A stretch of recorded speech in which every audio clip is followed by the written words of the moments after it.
So நம்ம Benz படம் இப்போ வெறித்தனமாக உருவாயிட்டு இருக்கு. நவீன் பாலியோட recent photos and shooting spot stills இதெல்லாம் பார்த்தீங்கன்னா பயங்கர வெயிட்டாக வெறித்தனமாக இருந்துச்சு. ஸோ அதை தொடர்ந்து பார்த்தீங்கன்னா இப்போ பென்ஸ் படத்தில் வந்து நம்ம ராகவ லாரன்ஸ் மாஸ்டர் வந்து நடிச்சிட்டு இருக்காரு. ராகவ லாரன்ஸ் மாஸ்டரோட ஷூட்டிங் ஸ்பாட் ஸ்டில்லும் பார்த்தீங்கன்னா ஷேர் ஆச்சு. அதுவும் பார்த்தீங்கன்னா ஒரு செம்மையாக இருந்துச்சு அப்படின்னு சொல்லலாம். அந்த அளவுக்கு பயங்கரமான ஒரு ஹெவியான ஹார்ட் ஒர்க் பண்ணிட்டு இருக்காரு நம்ம பாக்யராஜ் கண்ணன் அவர்கள் லோகேஷ் கனகராஜ் படத்துக்காக. அதுலேயும் பார்த்தீங்கன்னா பேஷன் ஸ்டுடியோஸ் வந்து இப்போ உள்ள வந்தது எல்லாத்துக்குமே வந்து ரொம்ப சாதகமான ஒரு விஷயமா இருக்குது. ஸோ இந்த படத்தை வந்து 100% எல்சியூவாக தான் உருவாக்கணும் அப்படின்ற மாதிரி லோகேஷ் கனகராஜ் பார்த்தீங்கன்னா பெரிய ஒரு ரிக்வெஸ்ட்டை வந்து நம்ம பாக்யராஜ் கண்ணன் அவருக்கு வச்சிருக்காரு. இந்த படத்தில் இன்னும் ஏகப்பட்ட ஸ்டார் கெஸ்ட் உள்ள இருக்காங்க. ஜெயம் ரவி இருக்காரு, சம்யுக்தா மேனன் இருக்காங்க. அதுலயும் பார்த்தீங்கன்னா ரேஷ்மிகா வந்து சீக்கிரமா ஜாயின் பண்ண போறாங்க ஒரு கேமியோ ரோலுக்கு அப்படின்ற மாதிரி சொல்லப்படுது. ஸோ பிரியங்கா மோகன் இருக்காங்க. இந்த மாதிரி ஏகப்பட்ட பெரிய ஸ்டார் கெஸ்ட்லாம் வச்சு தான் இந்த படத்தை உருவாக்க போறாங்க அப்படின்ற உண்மையான விஷயம். அதுலயும் பார்த்தீங்கன்னா பென்ஸ் படத்தோட அப்டேட் அப்படின்றது நம்மளுக்கு சீக்கிரமே வந்து கொடுக்க போறாங்க. இப்போ வந்து ஒரு சின்ன அப்டேட்டா நம்ம நவீன் பாலி அவர்களோட ஷூட்டிங் ஸ்பாட் போட்டோ வந்து ஷேர் ஆச்சு. பென்ஸ் படத்தோட ஷெட்யூல் அப்படின்றது ஆல்மோஸ்ட் வந்து கம்ப்ளீட் ஆகிற ஸ்டேஜில் இருக்கு.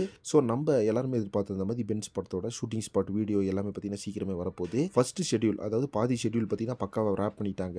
50% ஷூட்டிங் பார்த்தீங்கன்னா படத்தோடு முடிஞ்சிருச்சு. அடுத்து பார்த்தீங்கன்னா pre production work, post production work இந்த மாதிரி இருக்கு. ஸோ இப்போ பார்த்தீங்கன்னா அடுத்த 50%க்கான அந்த ப்ரீ ப்ரொடக்ஷன் ஒர்க் போயிட்டு இருக்கு. ஒரு பக்கம் பேரலா ஷூட்டிங் போயிட்டு இருக்கு அப்படின்னு சொல்லப்படுது. யாரெல்லாம் அடுத்தடுத்து பென்ஸ் படத்தோட இன்ட்ரெஸ்டிங்கான அப்டேட்ஸ் வெயிட் பண்ணுறீங்கன்னு சொல்லிட்டு கமெண்ட் பாக்ஸில் மென்ஷன் பண்ணுங்க. சினிமா பற்றி இன்ட்ரெஸ்டிங்கான தகவல் சேனல் மறக்காம சப்ஸ்கிரைப் பண்ணுங்க.